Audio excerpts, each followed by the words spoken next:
नमस्कार, मैं अतुल यादव हूं और आप देख रहे हैं भारत एक्सप्रेस। बाल झड़ना सिर्फ बालों का गिरना ही नहीं होता, बल्कि कई लोगों के लिए ये चिंता का सबब है, तनाव है और धीरे धीरे बाल गिरने से आपके आत्मविश्वास में कमी भी आने लगती है। और इसी डर और परेशानी के बीच एक बहुत बड़ा बाजार खड़ा हुआ है, जिसमें आपको ये सपने दिखाए जाते हैं, ये दावे किए जाते हैं कि इस तेल से आपके बाल वापस आ जाएंगे, इस सीरम से आपका हेयर फॉल रुक जाएगा और इस किट से आपके बाल उगाने की 100% गारंटी है। और अब दावों की रफ्तार भी आप समझ लीजिए, कैसे कैसे दावे होते हैं। 48 घंटे में हेयर फॉल को कंट्रोल कर देंगे, 90 दिन में नए बाल उगा देंगे, और जो दिखाते हैं उस पर यह भी लिखते हैं कि ये जो दे रहे हैं वो क्लिनिकली अप्रूव्ड है, इससे रिजल्ट मिलेगा। और उसके साथ ही आपको दिखाई जाती हैं बिफोर और आफ्टर की 2 चमत्कारी तस्वीरें, जिसमें एक में या तो बाल गिर रहे होते हैं या फिर सर आपका गंजा होता है, और दूसरा जो फोटो दिखाया जाता है उसमें बालों से भरा हुआ सर दिखाया जाता है। अब इन सब के बीच में एक सवाल है, क्या बालों की ग्रोथ भी विज्ञापन की स्पीड से चलती है? क्या 48 घंटे में बाल झड़ने से रोकना वैज्ञानिक रूप से संभव है? और क्या 90 दिन में नए बाल उगाने का हर दावा हर उस व्यक्ति पर लागू हो सकता है? और जब किसी प्रोडक्ट पर यह लिखा जा रहा है कि यह प्रोडक्ट क्लिनिकली अप्रूव्ड है, तो उसके पीछे कौन सा क्लिनिक स्टडी है भाई साहब? कितने लोगों पर इसकी रिसर्च हुई, कितने समय तक हुई, उसके नतीजे क्या रहे, और क्या वही नतीजे जो किसी पर रिसर्च के दौरान किए गए थे सारे आम उपभोक्ताओं पर लागू हो सकते हैं? ये वो सवाल हैं जिनका जवाब आपको विज्ञापन में अक्सर नहीं मिलेगा। विज्ञापन जिसे दिखाता है, विज्ञापन में एक जो फिल्म चल रही होती है उसमें आपको दिखता है एक परेशान व्यक्ति जिसका सर या तो गंजा होता है या फिर उसके बाल बहुत तेजी से गिर रहे होते हैं। फिर वही चेहरा कट्टू दूसरे एपिसोड में आपको दिखाया जाता है, जिसमें वो घने बालों के साथ अपनी सफलता की कहानी सुना रहा होता है। वो बता रहा होता है कि मैंने इस कंपनी का ये उत्पाद इस्तेमाल किया जिससे मेरे सर पर बाल आ गए। लेकिन यही एक सवाल है, सवाल ये है कि बिफोर और आफ्टर के इस खेल में तस्वीर के बीच से जो सबसे जरूरी हिस्सा गायब हो जाता है वो है सबूत। विज्ञापन की इस बिफोर और आफ्टर वाली दुनिया में यह साबित कर पाना बड़ा मुश्किल है कि बदलाव वास्तव में उसी प्रोडक्ट की वजह से हुआ था, या फिर जो व्यक्ति आपको यह सब कहानी सुना रहा था वो सही आदमी था, या सच में इसी विज्ञापन वाला कोई फिल्म एक्टर था। यह बहुत बड़ा सवाल है। और अब एक चीज इसमें और खास आई है, वो खास ये है कि ये जो कंपनियां हैं, ये कंपनियां ये ऐड देने के लिए किसी अखबार, टीवी, इसका किसी का सहारा नहीं लेती हैं। अब इस कारोबार को एक नई ताकत दी है सोशल मीडिया इन्फ्लुएंसर ने। कैमरा ऑन होता है, प्रोडक्ट हाथ में आता है, बिफोर आफ्टर की तस्वीरें दिखाई जाती हैं और फिर सुनाई जाती है एक सफल कहानी। उसमें बताया जाता है कि मैंने ये इस्तेमाल किया, ये प्रोडक्ट लगाया और अब मेरे सर पर खूब बाल हैं, खूब घने बाल हैं। अब सवाल ये है, वहीं फिर आते हैं कि क्या किसी एक व्यक्ति का अनुभव, किसी एक व्यक्ति को मिला फायदा लाखों लोगों के लिए प्रमाण हो सकता है? और मान लो कि अगर किसी व्यक्ति को फायदा हुआ भी है तो इसकी क्या गारंटी है कि वही परिणाम हर दूसरे व्यक्ति पर लागू हो जाएगा? दरअसल गंजेपन को दूर करने के नाम पर दिखाए जा रहे इस हसीन और गुलाबी सपने की आड़ में उपभोक्ताओं की जेब बेहद सोची समझी रणनीति के तहत काटी जा रही है। क्योंकि बालों के इलाज और उम्मीद के नाम पर लोग 50-60 हजार रुपए से लेकर लाखों रुपया तक खर्च कर रहे हैं। अब आप सोचो कि आपका हजारों रुपया भी चला जाए और आपके सर पे बाल भी ना आए, तो मन में क्या विचार आएगा भाई साहब? यही आएगा ना कि पैसा भी गया, टाइम भी बर्बाद हो गया, उम्मीद भी टूट गई और बाल भी नहीं आए। तब सवाल सिर्फ पैसे का नहीं रह जाता, सवाल होता है कि जिस दावे ने उपभोक्ता को वो प्रोडक्ट खरीदने के लिए प्रेरित किया, उस दावे की आखिर जिम्मेदारी किसकी है? क्या विज्ञापन की चमक से बाहर निकलकर आंकड़ों पर नजर डालना जरूरी नहीं है? मैं आपको बताता हूं कि विज्ञापन की निगरानी करने वाली एएससीआई की समीक्षा में व्यक्तिगत देखभाल से जुड़े तकरीबन 639 मामलों की जांच हुई और आपको यह जानकर हैरानी होगी कि इसमें से करीब 90% मामलों में विज्ञापन को बदलाव करने के लिए कह दिया गया। अब सोचिए, 639 मामलों में 90% सब बस झूठ पे चल रहा है। जो चल रहा है सिर्फ और सिर्फ झूठ और सिर्फ अपनी कमाई के लिए चल रहा है। और ये तो आंकड़ा सिर्फ एक किसी प्रोडक्ट या किसी एक कंपनी की कहानी नहीं है, ये उस बड़े सवाल की तरफ इशारा करता है कि पर्सनल केयर के नाम पर बाजार में उपभोक्ताओं से किए जा रहे वादे में या दावे में कितनी सच्चाई है और इसका जिम्मेदार कौन है। यह जो भाषा है वो कितनी जिम्मेदार है, क्योंकि बाल झड़ने की समस्या सिर्फ बाजार का अवसर नहीं है, ये लाखों लोगों की वास्तविक चिंता है। और जब किसी की चिंता को कारोबार में बदला जाता है तो फिर दावे भी उतने ही मजबूत होने चाहिए जितने मजबूत उनके पीछे के वैज्ञानिक प्रमाण दिए जाते हैं। और यह सवाल इसलिए है, मैं ये नहीं कह रहा हूं कि कौन सा प्रोडक्ट बिक रहा है, मैं सवाल इसलिए कर रहा हूं कि इन प्रोडक्ट के पीछे बेची जा रही है एक उम्मीद। और अब सवाल ये कि असल में बिक क्या रहा है, ये इलाज का निदान या फिर विज्ञापन। हर दावा है कि 48 घंटे में हेयर फॉल कंट्रोल होगा, तो भाई साहब सबूत कहां है? अगर दावा है कि 90 दिन में नए बाल उगेंगे तो इसका वैज्ञानिक प्रमाण, इसका वैज्ञानिक आधार क्या है? अगर लिखा है कि यह क्लिनिकली अप्रूव्ड है तो फिर इसका क्लिनिकल ट्रायल कहां है? अगर बिफोर और आफ्टर की तस्वीरें दिखाई जा रही हैं तो उन तस्वीरों के पीछे की पूरी कहानी क्या है और उसे कौन बताएगा? क्या सिर्फ किसी सोशल मीडिया इन्फ्लुएंसर के सहारे हम ये मान लें कि जो वो बता रहा है, जो अपनी सक्सेस बता रहा है वो सही है? तो क्या दर्शक को यह साफ बताया जा रहा है कि वह विज्ञापन है? बाल उगाने के दावे करने वाला बाजार तेजी से बढ़ रहा है, क्योंकि बालों की समस्या का समाधान हर व्यक्ति के लिए एक जैसा नहीं हो सकता। हेयर फॉल के पीछे अलग अलग कारण हो सकते हैं और हर कारण का इलाज भी अलग अलग ही होता है। इसलिए किसी विज्ञापन का बड़ा दावा किसी व्यक्ति के लिए सही इलाज की गारंटी नहीं बन सकता। आज हम इसी पूरे कारोबार की परतें खोलेंगे। हम दावों की भाषा देखेंगे, दावों के पीछे के सबूत तलाशेंगे और समझेंगे कि विज्ञापन और विज्ञान के बीच की दूरी असल में कितनी बड़ी है। सबसे पहले ये रिपोर्ट देखिए, उसके बाद हम सवाल पूछेंगे। और ये सवाल पैसे का नहीं है, ये सवाल भरोसे का है। और सबसे बड़ा सवाल, बाल उगाने का दावा इलाज है, विज्ञापन है या फिर उम्मीद का कारोबार? ये रिपोर्ट देखिए।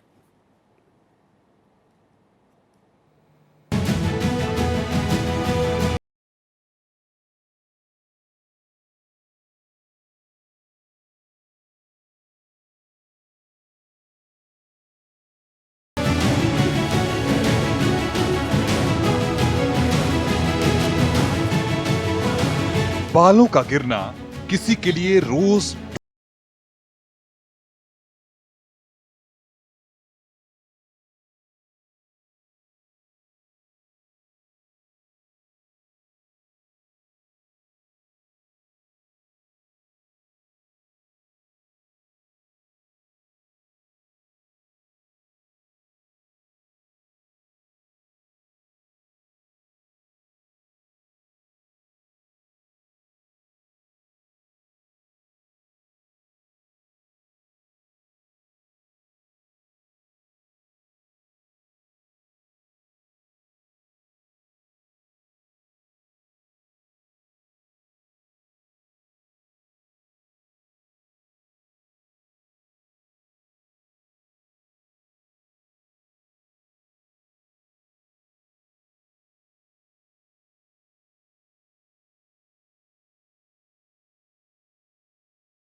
दे रही हैं। सवाल है, क्या ये दावा विज्ञान का है या सिर्फ विज्ञापन का?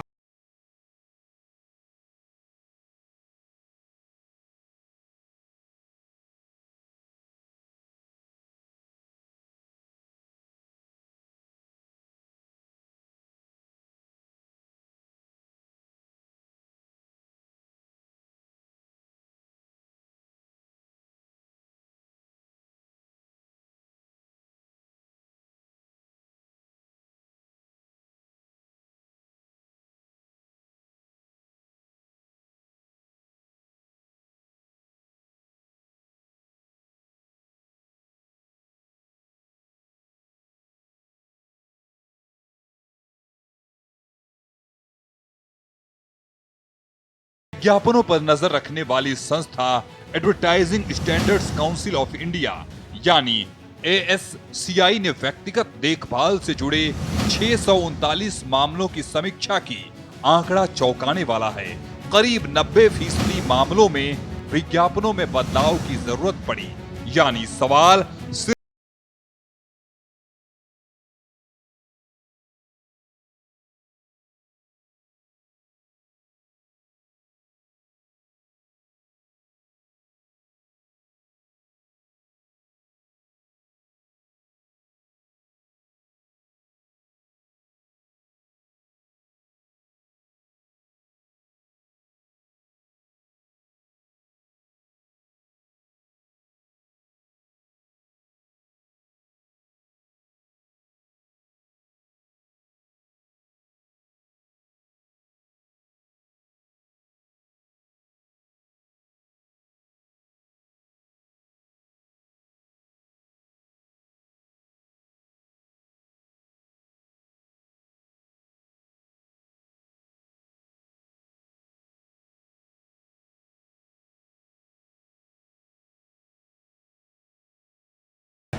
पहले कम बाल फिर घने बाल, पहले कमजोर हेयरलाइन फिर घने बाल, और इन दोनों तस्वीरों के बीच एक प्रोडक्ट। लेकिन एक तस्वीर क्या वैज्ञानिक प्रमाण हो सकती है?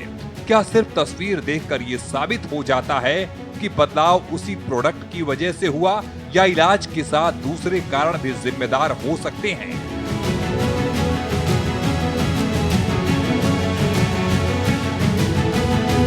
यही वो जगह है जहां विज्ञापन और विज्ञान के बीच की दूरी दिखाई देती है। और अब इस कारोबार का सबसे बड़ा मैदान है सोशल मीडिया। इन्फ्लुएंसर कैमरे के सामने आता है, अपना अनुभव बताता है, प्रोडक्ट दिखाता है और लाखों लोगों तक पहुंच जाता है।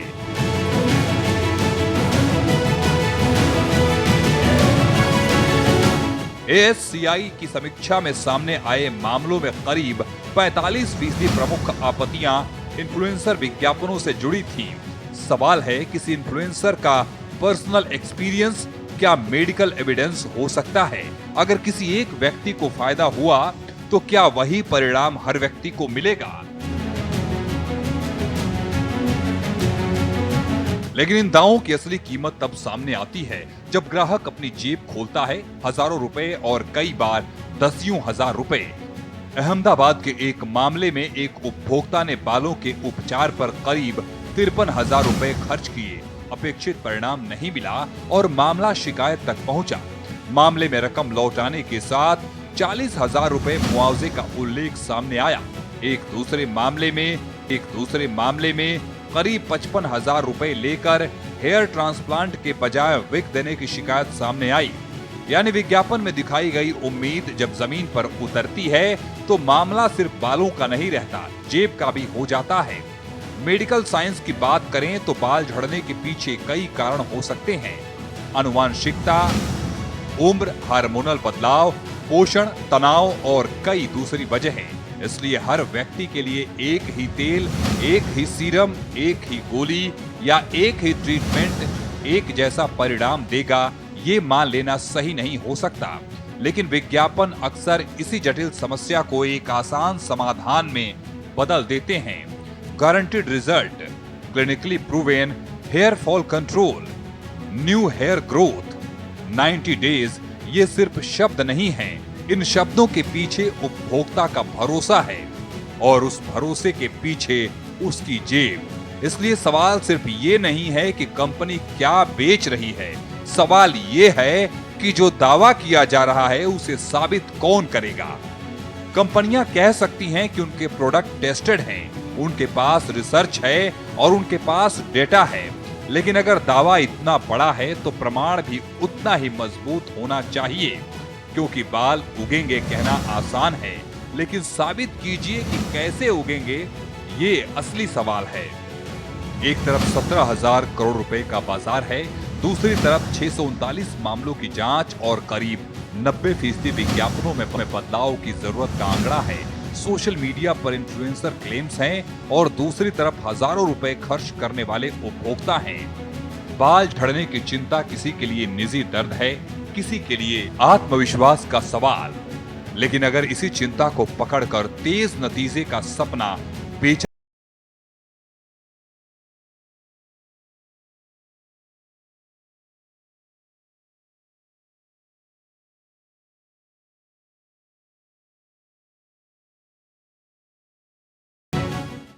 तो अब ये जो विज्ञापन हैं, इनके बारे में एक भारत सरकार का बहुत जल्दी से आंकड़ा बता देता हूं मैं। भारत सरकार के अनुसार 2018 से 2022 के बीच 25,657 भ्रामक विज्ञापनों की शिकायतें दर्ज हुई। अकेले 2021 में 8,187 और 2022 में 6632 मामले दर्ज हुए। ASCI की जो रिपोर्ट है उसके अनुसार 2024-25 में जो मिसलीडिंग एडवर्टाइजमेंट आए उनमें 94% जो विज्ञापन थे वो डिजिटल प्लेटफॉर्म पे थे, यानी सोशल मीडिया और ऑनलाइन विज्ञापनों का हिस्सा बन चुके हैं। एक बड़ा पैनल हमारे साथ जुड़ चुका है, जल्दी से आपका परिचय करा देता हूं। मेरे साथ डॉक्टर श्रुति कोहली जी जुड़ी हुई हैं, डर्मोलॉजिस्ट हैं। बहुत स्वागत है आपका श्रुति जी। डॉक्टर राखी अग्रवाल जुड़ी हुई हैं, ये सोशल मीडिया एक्सपर्ट हैं। संदीप मिश्रा जी हमारे साथ जुड़े हुए हैं, वरिष्ठ अधिवक्ता हैं सुप्रीम कोर्ट में। और हमारे साथ समृद्धि भटनागर जी जुड़ी हुई हैं, वरिष्ठ पत्रकार हैं। आप सभी का भारत एक्सप्रेस में बहुत बहुत स्वागत है। सबसे पहले श्रुति जी मैं आपके ही पास आता हूँ। ये 48 घंटे में हेयर फॉल रोकने का कोई वैज्ञानिक प्रमाण है क्या? बिल्कुल भी नहीं, बिल्कुल भी नहीं। ये बिल्कुल ही झूठ, बिल्कुल ही गलत है। हेयर की एक ड्यूरेशन होती है, जब वो उग सकता है मिनिमम उसमें 3-4 महीना मिनिमम लगता है। इसमें भी जो जिसका इम्यूनिटी वीक है या जिसको न्यूट्रिशनल डेफिशिएंसीज है या जो ट्रिगर फैक्टर्स है, अगर वो नहीं कंट्रोल करेंगे, जैसे आपने बताया कि एक चीज से बाल नहीं उगेगा, कि भाई एक सीरम लगा लिया, एक शैम्पू, तो अगर हम उनको नहीं टारगेट करेंगे तो ये ड्यूरेशन और बढ़ जाएगा। तो ये एब्सोल्युटली फॉल्स है। अच्छा श्रुति जी, ये 90 दिन में बाल उगाने का भी अच्छा दावा है, और ये चौंकाने वाली बात इसलिए है कि इस कारोबार ने 17,000 करोड़ से ज़्यादा का अपना बिजनेस खड़ा कर लिया। तो ऐसे में जो रियल डॉक्टर हैं उनके पास तो आदमी पहुंच ही नहीं पाएगा, क्योंकि जब आप शाम को सोशल मीडिया देखेंगे, अपना फेसबुक उठा लीजिए, इंस्टाग्राम उठा लीजिए, उस पर आपको ऐसे तमाम विज्ञापनों की भरमार मिल जाएगी जिसमें वो ये बता रहे होंगे कि भाई साहब आप खरीद को तो देखिए, हम आपको 3 महीने में आपका पूरा सर भर के दे देंगे। तो ऐसे लोगों के ऐसी जो विज्ञापन हैं उनके लिए फिर आम आदमी क्या करे, आम उपभोक्ता क्या करे, उसको कैसे सही समाधान मिले कि उसके सर पे बाल आ सकते हैं? ये तो देखिए अवेयरनेस, जैसे हम आज अवेयरनेस क्रिएट करने के लिए बैठे हैं, लोगों को अवेयर ही करना पड़ेगा कि इस तरह से लूटपाट पे तो उसके चक्कर में तो ये नहीं आए, और कोई तरीका नहीं है। बाकी हम अपने लेवल पे, हमारे पास जब भी पेशेंट आता है, वो हमारे पास बहुत ऐसे पेशेंट्स आते हैं जो इन प्रोडक्ट से ड्यूप होके अपना पैसा वेस्ट करके साइड इफेक्ट्स करके आते हैं। फिर हम उनको अवेयरनेस देते हैं और फिर हम उनको ये भी बताते हैं कि भाई अपने आसपास भी जितना हो सके अवेयरनेस लाइए कि ये सब बिल्कुल फ्रॉड है, इसको नहीं करना है। संदीप भाई के पास चलते हैं। संदीप जी हमारे सुप्रीम कोर्ट में वरिष्ठ अधिवक्ता हैं। संदीप भाई, ये जो लगातार दावे हो रहे हैं, लगातार उपभोक्ताओं को ठगा जा रहा है, इसके लिए कोई कानूनी प्रावधान है क्या? और है तो उपभोक्ता कैसे उसका इस्तेमाल करें, कैसे लाभ मिले उन्हें, ये जो लगातार ठगा जा रहा है? देखिए, बहुत सारी बातें तो आपने दर्शकों को खुद ही बता दी, जो कानूनी भी है। लेकिन असल बात यह है कि आज की तारीख में मैं थोड़ा लीगल की बजाय आपके पूरे पैकेज को बड़े ध्यान से देख रहा था। डिजिटल एडवर्टीजमेंट के युग में कहीं न कहीं उपभोक्ताओं को ठगना आसान हो गया है, क्योंकि जब केवल एक चैनल दूरदर्शन हुआ करता था, आपके करोड़ों रुपए विज्ञापन पे खर्च होते थे, तो आपके ऊपर एक गंभीरता होती थी, और उस गंभीरता के चलते कोई भी प्रोडक्ट मार्केट में आता था तो टेस्टेड आता था और एक रिप्यूटेड कंपनी कहलाती थी जो कोई भी प्रोडक्ट लेकर के आती थी। आज क्योंकि सोशल मीडिया पे विज्ञापन देना आसान हो गया, लोगों के घरों तक पहुंचना आसान हो गया, तो ऐसे मामलों में क्या है कि आप प्रोडक्ट एक्स नाम से लॉन्च करते हैं और फिर जब उससे ठग लेते हैं तो फिर वही कंपनी वाई नाम से प्रोडक्ट को लॉन्च करती है और फिर जेड नाम से वही प्रोडक्ट लेकर के आ जाती है। लेकिन जब उनकी सही हम जांच करेंगे तो पता चलेगा कि ऐसी कंपनी कहीं एग्जिस्ट ही नहीं करती है।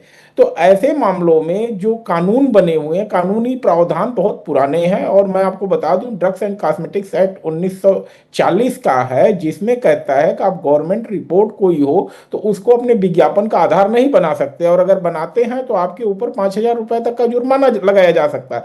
लेकिन ये 5,000 रुपए का जो जुर्माना है बहुत ही नाकाफी है। अगर सपोज करिए हम आगे बढ़ करके कंप्लेन करें भी कि यह प्रोडक्ट गलत है और इसने एक रिपोर्ट लगाई है जिसके ऊपर अपने आप को कह रहा है कि क्लिनिकली हम टेस्टेड हैं, तो उसके खिलाफ जुर्माना जो होगा 5,000 रुपए होगा। और जहां लूट खसोटो कर रहा है, करोड़ों रुपए में कर रहा है, तो उसके लिए 5,000 क्या 50,000 रुपए भी जुर्माना भर देने में कोई दिक्कत नहीं है। दूसरा मैं बताऊं, विज्ञापनों को लेकर के जो है 1954 का एक्ट है जिसको कहते हैं मैजिक रेमेडीज एक्ट, मतलब हम जादू कर देंगे अपनी दवाओं से। और ऐसे में भी जो सजा है 6 महीने की सजा है और साल भर की सजा है। तो यह पनिशमेंट भी बहुत ही नाकाफी है। 6 महीने साल भर की सजा कोई बहुत बड़ी चीज नहीं होती है इन कंपनियों के लिए। खास करके क्या करेंगे, डायरेक्टर्स के पद पे अपने कहीं किसी स्टाफ को बैठा के रखे होंगे जिसको कह देंगे भाई हम तो लाखों करोड़ों रुपए कमा रहे हैं, जाओ तुम 6 महीने तिहाड़ होके आ जाओ, क्योंकि इससे कंपनी का फायदा हो रहा है और उसको तुमको हम सैलरी भी देंगे उसकी अच्छी खासी जेल में रहने की। तो जो कानूनी प्रावधान है कहीं न कहीं इस तरह के विज्ञापनों को नकेल कसने में नाकाफी है। दूसरी बात, मैं अपना खुद का अनुभव बता रहा हूं, ASCI का, advertisement standard council of India का जो है, मैंने एक कंपनी का विज्ञापन था जिसमें रोड रेज में जो है वो पैसे लेने देने की बात करते हो, फिर UPI से लेन देन में तुरंत पेमेंट हो जाता है। मैं इस विज्ञापन को मैंने चैलेंज किया और मैंने कहा कि भाई आप इस तरह के विज्ञापन में रोड रेज को प्रमोट कर रहे हो जिसमें कि अगला जो है UPI से तुरंत धमकी देकर के अगले से पैसे वसूल ले रहा। लेकिन इस लड़ाई को लड़ने में हमको ASCI से कम 3 महीने लड़ना पड़ा जो है। अब वही संदीप भाई, आप तो एडवोकेट थे, सुप्रीम कोर्ट में हैं, तो आप लड़ लिए। लेकिन जो आदमी दिल्ली से 2500 किलोमीटर दूर या 150 किलोमीटर दूर किसी गांव में बैठा है, वो कैसे इससे निजात पाएगा? वो तो ठग के चुपचाप बैठ ही जाएगा। मान लीजिए किसी के 50,000 या 60,000 खर्चा हो गया और उसके बाद में जी, उपभोक्ताओं के लिए एक तरह से कहें, भारत में कंज्यूमरिज्म है ही नहीं, उपभोक्तावाद है ही नहीं। और अगर है भी तो कानूनी दांवपेच इतने टेढ़े हैं जिसको कि रेमेडी लेना बड़ा मुश्किल हो जाता है। मैं अपना खुद का 2013 का अनुभव बता रहा हूं। 2013 में मैंने रेलवे के खिलाफ जो है टिकट की वसूली के लिए केस डाला था कंज्यूमर कोर्ट में, और 2026 में 13 साल बाद जाकर के जो मेरा 2,200 रुपए रेलवे ने नहीं दिया था उसका 50,000 रुपए मैंने रेलवे से लिया। लेकिन सोचिए 13 साल की लड़ाई लड़ी। लेकिन अगर 13 साल की एडवोकेट की फीस अगर आप जोड़ लें तो क्या वो 50,000 रुपए कंपनसेट होते हैं? कितनी तारीखें लगी होंगी 13 सालों में? आप अगर 4-4 डेट भी रख लें तो कितना हो जाता है। तो कहीं ना कहीं जो व्यवहारिक चीज है कंज्यूमर को हितों को लेकर के, वह कहीं ना कहीं मिसिंग होती है। आज ही बता दीजिए, अगर कोई मिलावटी प्रोडक्ट हमें मिलता है तो 100 नंबर पे मार पिटाई होने पे तो हम पुलिस को बुला सकते हैं। लेकिन क्या कोई एजेंसी है जहां पे हम फोन करके बोलें कि भाई यहाँ मुझे मिलावटी मिठाई मिली है, तुरंत आइए यहाँ सैंपल कलेक्ट कर लीजिए? उल्टे हमसे ही सवाल पूछे जाएंगे। तो जो चीज आप बता रहे हैं, यह तो आज जब डिजिटल युग आया है, आप सीधे फेसबुक के जरिए लोगों को बहका रहे हैं। बिल्कुल, आप उन चीजों को जो कभी विज्ञापन के साथ आपकी गंभीरता जुड़ी हुई थी, वह अब आज की तारीख में है ही नहीं। क्यों? क्योंकि एक विज्ञापन खत्म होगा, दूसरा आप बना लेंगे, तीसरा मैं लौटूंगा संदीप सर आपके पास। हमारे साथ समृद्धि जी जुड़ी हुई हैं, बहुत देर से आपकी बात सुन के मुस्कुरा रही हैं। समृद्धि जी, ये जो आपने अभी संदीप भाई को सुना, ये कंज्यूमर कोर्ट के मामले में, अब जैसा कि संदीप जी तो खुद सुप्रीम कोर्ट में एडवोकेट थे, तो खुद को तो फीस भी देनी नहीं है, लड़ लिए 13 साल। लेकिन आम आदमी क्या करे, वो कैसे निजात पाएगा?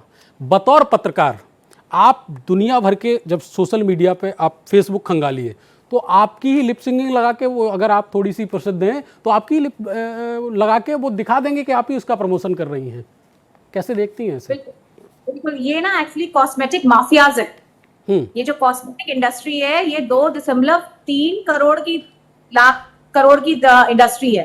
उसमें से सिर्फ 33,000 करोड़ जो है वो सिर्फ हेयर केयर जो है ना वो इंडस्ट्री है। तो अगर आप उसको देखेंगे, क्योंकि आप और हम पत्रकार हैं, हम नंबर्स से बात करते हैं, बिल्कुल ठीक है। अगर नंबर देखेंगे तो मैं इनको माफियाज कहूंगी, क्योंकि इनको पता है।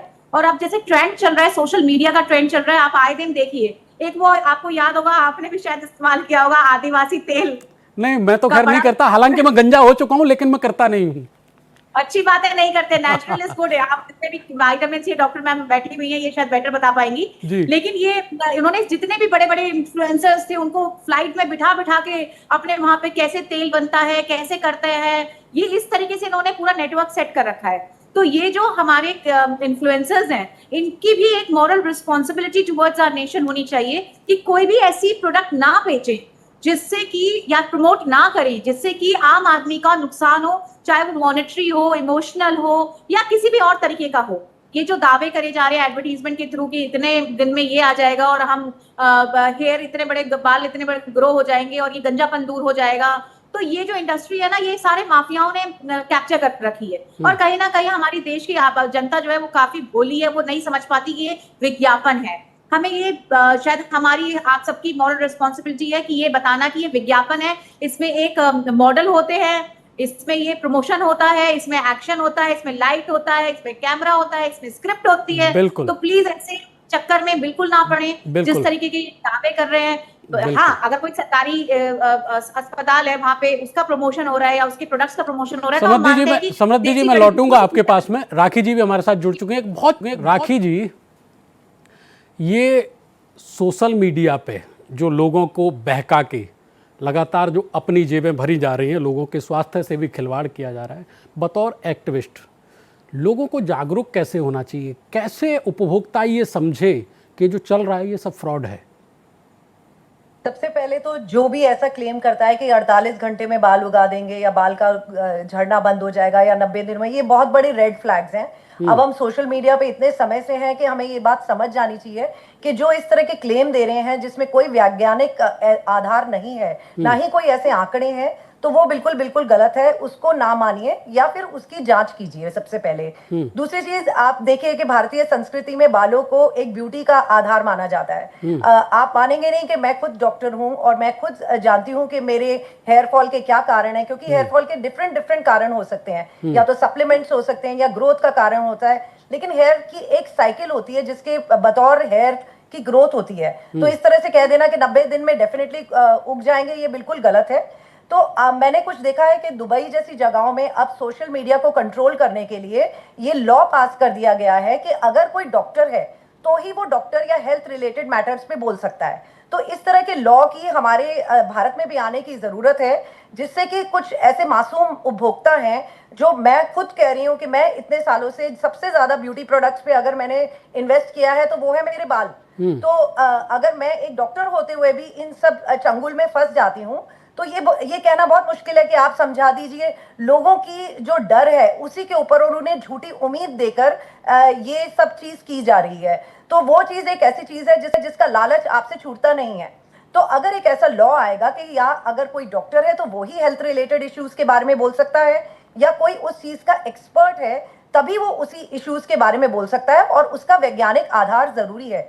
सिर्फ डिस्क्लेमर लगा देने से ये काम काफी नहीं है, क्योंकि उसमें भी लोग डिस्क्लेमर नहीं पढ़ना चाहते। वो सोचते हैं कि ये जो दिखा रहा है शायद वही सच हो, शायद मेरे ऊपर यही सूट कर जाए, और इस तरह से लोग ट्रायल में इतने प्रोडक्ट्स खरीद लेते हैं, और कई प्रोडक्ट्स तो हम अनयूज्ड पड़े रहते हैं हमारे घर में। लेकिन राखी जी, मान लीजिए आप डॉक्टर हैं, आपका ही उन्होंने कोई वीडियो उठा लिया और अपने विज्ञापन में चिपका दिया, लिप आपके चल रहे हैं लेकिन बात उनकी चल रही है, और लोगों को, बहुत से मासूम ऐसे लोग हैं जो समझ लेते हैं शायद राखी जी बोल रही हैं। तो फिर उससे इसमें जरूरी है कि एआई जो वीडियो है उस पे ऊपर लिखा जाए कि ये एआई से बना हुआ वीडियो है।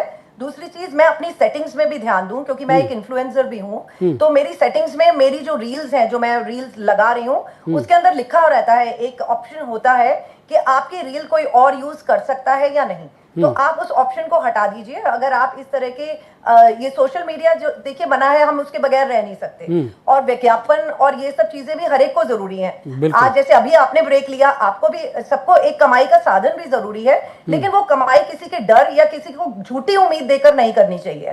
तो उस चीज को हमें रोकना है, ना कि हमें विज्ञापनों को पूरी तरह रोकना है। तो ये सेटिंग्स अगर चेंज कर दी जाए तो इससे काफी लाभ हो सकता है। हमारे साथ श्रुति कोहली जी भी जुड़ी हुई हैं। श्रुति जी को लाइए जरा। श्रुति जी, ये जो अभी राखी जी ने कहा कि भाई हम अपना भी कमाई का जरिया जो भी सोशल मीडिया इन्फ्लुएंसर रहेगा वो रहेगा, लेकिन इसके साथ उन्होंने ये भी कहा कि डर दिखा के कारोबार नहीं करना चाहिए। अब मैं आपसे ये जानना चाहता हूँ कि तमाम ये जो प्रोडक्ट बेचे जा रहे हैं, जैसे अभी आपने एक तेल का जिक्र किया आदिवासी हेयर ऑयल का, मैं अभी जब ब्रेक लिया तो मैं पढ़ रहा था उसके इस्तेमाल से कई लोग ऐसे पीड़ित सामने आए जिनके सर पे या तो फुंसी निकल आई, फफोले पड़ गए, हाथ पैरों में फफोले पड़ गए, और उसके बाद वो चुपचाप इसलिए बैठ गए, किसी थाने में शिकायत की तो आजकल पुलिस तो टरका ही देती है। तो ऐसे में अब ऐसे प्रोडक्टों से कैसे बचा जाए? देखिए, इसका एक ही सोल्यूशन है कि लोगों को डॉक्टर के पास आना पड़ेगा। अगर आप कोई प्राइवेट डॉक्टर नहीं भी अफोर्ड कर पा रहे तो गवर्नमेंट हॉस्पिटल्स हैं, हर जगह डॉक्टर्स हैं। इवन अगर आप चलो स्पेशलिस्ट के पास भी नहीं जा पा रहे, even a simple MBBS doctor can guide you कि ये ठीक नहीं है। उतना तो समझ सबको ही है ना। तो लोगों को ही जागृति करनी पड़ेगी कि हमें इनको ट्रस्ट नहीं करना है। Everything on social media is fake. Shruti ji, जैसा मैंने अभी कहा, राखी जी से जैसा मैं कह रहा था वही आपसे कह रहा हूँ। लोग, कोई मान लीजिए कोई आदमी, कोई उपभोक्ता उत्तर प्रदेश, मध्य प्रदेश या पश्चिम बंगाल के किसी सुदूर गांव में बैठ के फेसबुक चला रहा है और वो किसी तरीके से आपसे जुड़ा हुआ है, उसे पता है श्रुति जी डर्मोटोलॉजिस्ट हैं। अब उसने देखा एक रील चल रही है और उस पर श्रुति जी बोल रही हैं कि आप भाई साहब ये तेल ले लीजिए, ये क्लिनिकली अप्रूव्ड है और इसको लगाने से आपको फ़ायदा हो जाएगा। तो वो तो आपके भरोसे लेके बैठ गया। अब जाहिर सी बात है, आपसे तो फ़ोन करके पूछेगा नहीं कि श्रुति जी हम खरीद रहे हैं। तो मेरा सवाल वही है, डाउन करना पड़ेगा ना ये सारी चीजों को, तो कि भाई ये मिसयूज ना हो, ऐसा ना हो। और तो इसमें एज डॉक्टर्स हम यहाँ तो बैठे कुछ नहीं कर सकते, हमारे कंट्री के रूल्स को ही थोड़ा सा स्ट्रिक्ट होना पड़ेगा। अच्छा, बाल उगाने का कोई सही तरीका है? दर्शकों के माध्यम से बता दीजिए। शायद 10-5 लोग या 10-5 लाख लोग जो हमें देख रहे हैं, करोड़ों लोग जो हमें देख रहे हैं, वो कुछ तो इस्तेमाल करें, कुछ तो बचें, इस स्कैम से बचें। बाल उगाने का कोई शॉर्टकट नहीं है। बालों का 4-5 फैक्टर्स हैं। आपका सबसे ज्यादा जो आजकल प्रॉब्लम बालों की है, that is because of the lifestyle. लोगों का लाइफस्टाइल खराब है। सोने का कोई टाइम नहीं है। मिनिमम 7-8 आवर्स ऑफ स्लीप, और वो भी वो क्वालिटी स्लीप जो रात को 10:30 तक होनी ही चाहिए। ये नहीं है लोग, मैं अपने पेशेंट से पूछती हूँ, नहीं मैम हम तो 7-8 घंटे सो रहे हैं। मैं कब सोते हो? रात को 1 बजे सोते हैं, सुबह 10-11 बजे उठते हैं। That is not quality sleep. एक सर्कैडियन रिदम है, हीलिंग होती है हर स्किन सेल की, बालों के सेल की। तो वो रात में आइडियली 10 to 6 की जो स्लीप है ना, दैट इज इम्पोर्टेंट। तो एक वो है। दूसरा सबसे ज्यादा गड़बड़ हुआ है diet. Everybody is on junk food. Then too much of alcohol and smoking and all those things, वो भी बालों को इफेक्ट करता है। आप कुछ भी खरीद के लगा लो, चाहे आप मेरी दवाई भी लगा लो, लेकिन अगर आप इन 3 चीजों पर नहीं काम करेंगे तो रिजल्ट नहीं आएगा। संदीप तो भाई है। उसके अलावा देन हम विटामिन देते हैं डिपेंडिंग ऑन, वो भी पेशेंट टू पेशेंट स्पेसिफिक है। मैं लौटूंगा श्रुति जी आपके पास। संदीप भाई, ये जो AI पे कंटेंट चलता है, या फिर जो कंज्यूमर कोर्ट में जाके लोग, मान लीजिए अगर कोई कंप्लेंट कर भी देता है, अब आपको खुद वकील होते हुए 13 साल लग गए किसी चीज़ को निकालने के लिए, किसी चीज़ में न्याय पाने के लिए, तो फिर जो उत्तर प्रदेश, मध्य प्रदेश, महाराष्ट्र के किसी सुदूर गांव में बैठा है, उसको इसमें न्याय कैसे मिल पाएगा? देखिए, बहुत गंभीर आरोप मैं लगा रहा हूं और सरकारों के पास इसका जवाब नहीं है, क्योंकि जो पूरा सिस्टम है कंज्यूमर कोर्ट्स का, वह रिटायर्ड जजों के जिम्मे दे दिया गया। मतलब जब आप 60-62 साल में जुडिशरी से रिटायर हो जाते हैं, तब फिर आपको इस कोर्ट में भेजा जाता है। और इन कोर्ट्स की स्थिति क्या है कि इंफ्रास्ट्रक्चर पूरी तरह से नहीं है। दूसरी बात, यहाँ पर जो व्यवस्था होनी चाहिए कि लिस्टिंग वगैरह की, वो सब चीजें भी ठीक नहीं है। अभी दिल्ली की स्थिति मैं बता दूं, राज्य उपभोक्ता आयोग में अगले साल की डेट मिल रही है, 2027 की डेट मिल रही है। तो जब हमारे यहाँ अच्छे खासे युवा उपलब्ध हैं और सारी चीजें उपलब्ध हैं, तो ऐसे में त्वरित काम करने वाले लोगों को इस काम में लगाया जाना चाहिए। और इंफ्रास्ट्रक्चर के नाम पर जो कंप्यूटर हो गया, प्रिंटर हो गया, स्टेनो हो गया, इन सब चीजों को बढ़ाया जाना चाहिए। लेकिन सरकारें इन सब चीजों पर ध्यान नहीं दे रही हैं।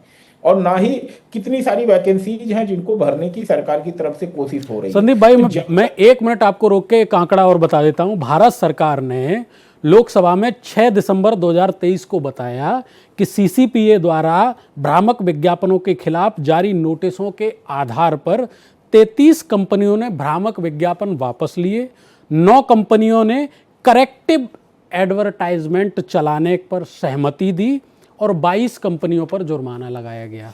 और इसकी जो दर है, अब आप देखिए कि 25,657 शिकायतें हुई, लेकिन कार्रवाइयाँ ये सब मिला के होती हैं 64। कितने परसेंटेज कार्रवाई हुई? और जैसा कि आपने बताया, किसी से कह दिया कि भाई मत चलाओ, लेकिन जो ठग गया उसको क्या न्याय मिला?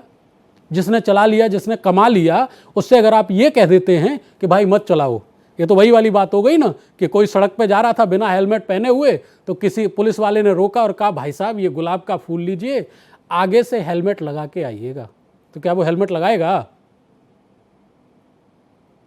उदाहरण दो आपको, हम लोग थोड़ा ये सोचते हैं कि जो चीज महंगी है बहुत अच्छी है, और जो ये ऑनलाइन प्लेटफॉर्म मिल गए हैं लोगों को सामान खरीदने के लिए, उसमें जब कोई चीज महंगी दिखती है और अच्छी पैकिंग दिखती है, विज्ञापन बहुत अच्छा उसका दिखता है, रिप्रेजेंटेशन बहुत अच्छा दिखता है, तो हमको लगता है बहुत अच्छी चीज है। जैसे अभी अब प्रचलित टूथपेस्ट अगर कोई जाएंगे तो हमें 40-50 रुपए में एक ट्यूब मिल जाएगी, लेकिन ऑनलाइन प्लेटफॉर्म पर एक हर्बल टूथपेस्ट करके या होम्योपैथिक टूथपेस्ट करके वो 400 रुपए का टूथपेस्ट मिलेगा, और हमको लगेगा भाई 400 रुपए का है तो मटेरियल इसमें कुछ अच्छा पड़ा होगा इसीलिए, और चीजें अच्छी होंगी। लेकिन जब आप सच्चाई जानेंगे तो बात यह है कि जो मार्केट में टूथपेस्ट अवेलेबल है, जो 40-50 रुपए में मिल रहा है, वो इसलिए मिल रहा है कि वही ब्रांडेड कंपनी बना रही है और पैन इंडिया उसकी प्रेजेंस है, उसकी सेल इतनी है कि अगर उसको 2 रुपए भी मिलेंगे तो कंपनी को फायदा होगा। लेकिन ये जो ऑनलाइन प्लेटफॉर्म में एक ही ट्यूब में आपसे 400 रुपए कमा ले रहे हैं, क्योंकि उनको पता है कि 6 महीने के अंदर ही मेरा ब्रांड पिटने वाला है और फिर मुझे दूसरे ब्रांड के नाम से ही अपना प्रोडक्ट लेकर के आना है। तो जिस तरह से लोग ऑनलाइन प्लेटफॉर्म पे ठगे जा रहे हैं, ये जितने भी हेयर ऑयल हैं, आप अगर पता करेंगे तो कोई भी ब्रांड ऐसा नहीं होगा जो साल भर या 6 महीने या 2 साल से ज्यादा टिकता हो। संदीप भाई, ये सब रोकने की जिम्मेदारी किसकी है? संदीप भाई, ये सब रोकने की जिम्मेदारी किसकी है? पीएम साहब का एक वीडियो जरा मेटा ने हटा दिया और ये कहा कि गलती से हट गया, तो यहाँ तलब कर लिया गया था। लाखों लोग प्रतिदिन ठगे जा रहे हैं, उसके लिए कोई नियम नहीं है, कोई कानून नहीं है। सरकार की जिम्मेदारी है। मैन्युफैक्चरिंग लाइसेंस तो आप ही दे रहे हो, जहां के इंडस्ट्रियल यूनिट में वो बन रहा है, मैन्युफैक्चरिंग लाइसेंस आपने दिया है, और जिस कैटेगरी में आपने लाइसेंस दिया हुआ है, अगर आपने उसे फूड सप्लीमेंट की तरह लाइसेंस दिया हुआ है तो आपका देखना जिम्मेदारी है कि वह कॉस्मेटिक्स है या फूड सप्लीमेंट है या फिर मेडिसिन है, हर चीज देखने की जिम्मेदारी आपकी है। लेकिन इंस्पेक्टर राज जिसको कहते हैं ना अतुल जी, इंस्पेक्टर राज में अगर इंस्पेक्टर की जेब गर्म हो रही है तो फिर कहीं से सुनवाई नहीं होने वाली है, और पब्लिक के लिए तो और भी मुश्किल हो जाता है। वकील है अगर कोई व्यक्ति और पत्रकार है तो वो तो लड़ाई लड़ लेगा, लेकिन आम आदमी जब 2 बार 4 बार इन लोगों के पास जाता है तो जिस तरह से ट्रीटमेंट उनका होता है उससे वो अपने आप को कहीं न कहीं ठगा महसूस करता है कि हमें तो यहाँ आना ही नहीं चाहिए था। जिस तरह से हम ही को क्रिमिनल बनाया जा रहा है यहाँ पर। और एक बात बताइए, जो करोड़ों रुपए डकारेगा लोगों से, वह क्या थाने की जेब नहीं गर्म कर देगा? क्या अधिकारी की जेब नहीं गर्म कर देगा? भरेगा भाई। तो वह किसकी बात सुनेगा? वह संस्था जिसकी काम जिम्मेदारी है उपभोक्ताओं के हितों के संरक्षण के करने की, वह उपभोक्ताओं के हितों के संरक्षण का काम करेगा कि उनका काम करेगा जिनसे उन्हें पैकेज मिल रहा है? भाई साहब, वो अपने संरक्षण का काम करेगा, अपनी जेब के संरक्षण का काम करेगा। समृद्धि जी, आप तो पत्रकार हैं, वरिष्ठ पत्रकार हैं, ये जो कंज्यूमर कोर्ट, बतौर पत्रकार आप ही मुझे समझा दीजिए कि किसी भी राज्य में जो सुदूर क्षेत्र में आज भी गांव में लोग रहते हैं, कितने लोग जानते हैं कंज्यूमर कोर्ट के बारे में? और मान लीजिए अगर जानते भी हैं तो कितना न्याय मिलता है? सबसे बड़ी बात, आपको क्या महसूस नहीं होती कंज्यूमर कोर्ट सिर्फ बना के छोड़ दिए गए, कोई प्रचार प्रसार है उनका? देखिए, कोई प्रचार प्रसार नहीं है। अभी जितने भी इन्फ्लुएंसर्स हैं, जितने भी जेनजीस हैं, अगर मैं उनसे कह दूं कि आप ये वाला काम करो, ये प्रचार करो, इसके लिए आवाज उठाओ, सब पीछे हट जाएंगे, सब पीछे हट जाएंगे, कोई आगे नहीं आएगा। और हमारी ये मॉरल रिस्पॉन्सिबिलिटी है हम तो अपना काम करते ही हैं, है ना, पत्रकार अपना काम करते ही हैं, बताते हैं, हमारा काम है मासेस को इन्फॉर्मेशन पहुंचाना। उसके बाद हम न्याय भी दिलवाने वाला काम हम लोगों के जिम्मे लोग डाल देते हैं कि भाई आप न्याय भी दिलवाओ, पत्रकारों ने ये न्याय दिलवाया है।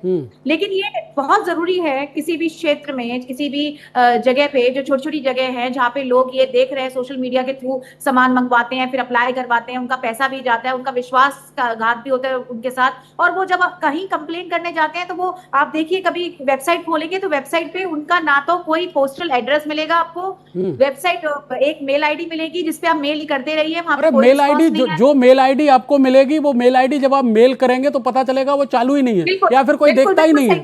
जो नंबर पड़ा होगा वो कभी कोई रिसीव ही नहीं करेगा, और रिसीव करेगा तो आपको तमाम 52 या 53 कहानी बता देगा कि आप यहाँ शिकायत कीजिए, आप वहां शिकायत कीजिए, तब कार्रवाई होगी। कंज्यूमर कोर्ट भी जाएंगे तो भी आपको डॉक्यूमेंटेशन देना पड़ेगा, उनका कहाँ का एड्रेस है, कहाँ का क्या चीज है, वो बेचारे कहाँ से लेकर आएंगे, कहाँ से वो वकीलों का खर्चा देंगे, कहाँ वो लाइन में लगेंगे, कहाँ वो अपनी बस एक, आप ये सोचिए कि एक 500 रुपए का प्रोडक्ट के लिए वो क्या कंज्यूमर कोर्ट जाके बोले कि छोड़ेंगे, अरे छोड़ो, पर 500 रुपए, 200 रुपए करके आप देखिए करोड़ों रुपए, 33,000 करोड़ की ये हेयर केयर सेगमेंट है, 33,000 करोड़ का मायने रखता है कि भारत जैसे देश में, और आने वाले समय में 2 लाख करोड़ का बनने वाला है 2030 तक। आप आंकड़े उठाएंगे, आप सरप्राइज हो जाएंगे। अगर आज हमने ये चीज नहीं रोकी ना, ये आगे इसमें समृद्धि जी सरकार किसी की भी हो, चाहे केंद्र में हो या फिर राज्य में, किसी भी पार्टी की हो, आम उपभोक्ताओं के लिए कौन क्या कर रहा है और किसने आज तक क्या किया है, नहीं करा है, इसमें हमारी अपनी मॉरल रिस्पॉन्सिबिलिटी है, हमारी खुद की रिस्पॉन्सिबिलिटी, आम जनता की रिस्पॉन्सिबिलिटी। आप आबादी देखिए देश की, इतनी बड़ी आबादी के साथ जो है ये काम करना मुश्किल है। अभी हाल ही में मैंने जो जितनी भी रिपोर्ट्स करी हैं, मुझे खुद को सरप्राइज होने लगता है कि भाई इतनी धांधलेबाजी। आप ये विश्वास करिए कि एक ही बंदे की ब्लड रिपोर्ट करवाई है, एक ही फैमिली से 2 ब्लड रिपोर्ट बिल्कुल सेम आई है, मतलब जैसे कि कॉपी पेस्ट कर दिया हो। आप क्या ये मुमकिन है? मतलब डॉक्टर साहिबा यहाँ बैठी हुई हैं, क्या ये इतना मुमकिन है? एक ब्लड रिपोर्ट आपको कैंसर पेशेंट भी बना देती है, हार्ट पेशेंट भी बना देती है, डायबिटिक पेशेंट भी बना देती है। आप देखिए कि फाउंडेशन चल कहां से रही है और कितना बड़ा नेटवर्क है डॉक्टर्स का, मतलब जो ये सब काम करते हैं। ओके समृद्धि जी। श्रुति जी 10 सेकंड में अपनी बात कीजिए। अब इसको रोकने के लिए जो असल में इनसे पीड़ित है वो क्या करे? जो बालों के लिए ना, तो मैंने आपसे पहले ही बताया है कि बालों के लिए लाइफस्टाइल को देखना है, स्लीप पैटर्न को देखना है, हाई प्रोटीन डाइट लेना है, एडिक्शन स्मोकिंग से दूर रहना है, एंड देन आपके फिर जो ब्लड टेस्ट होते हैं उनको डॉक्टर के पास आइए, हम आपको प्रॉपर टेस्टिंग लिखेंगे। वो 2-3 चीजें हैं मेनली, इसमें थायराइड होता है, फीमेल्स के लिए hormonal issues and PCOD profile कराते हैं। देन जो लैक्टेटिंग मदर्स या प्रेगनेंसी है हमारे कंट्रीज में, जो विलेज साइड की आप बात करें, रूरल एरियाज में एनीमिया बहुत ज्यादा है जिसकी वजह से लेडीज का बाल गिरता है, तो हम उसी चीजों की फिर पूर्ति करते हैं विटामिन दे के। तो ये सब प्लस लगाने की दवाइयाँ, देन इन सबसे पेशेंट्स को रिजल्ट आता ही आता है। जी थैंक यू श्रुति जी। तो आज आप सभी हमारे साथ जुड़े, डॉक्टर श्रुति कोहली जी, संदीप मिश्रा जी, समृद्धि भटनागर जी, आप सभी का शुक्रिया, क्योंकि बालों को उगाने के लिए कोई शॉर्टकट नहीं है, ये बात आप समझ लीजिए। हम सही पत्रकारिता और सही मुद्दे आप तक पहुंचाने के लिए प्रतिबद्ध हैं। आज की इस खास पेशकश में इतना ही।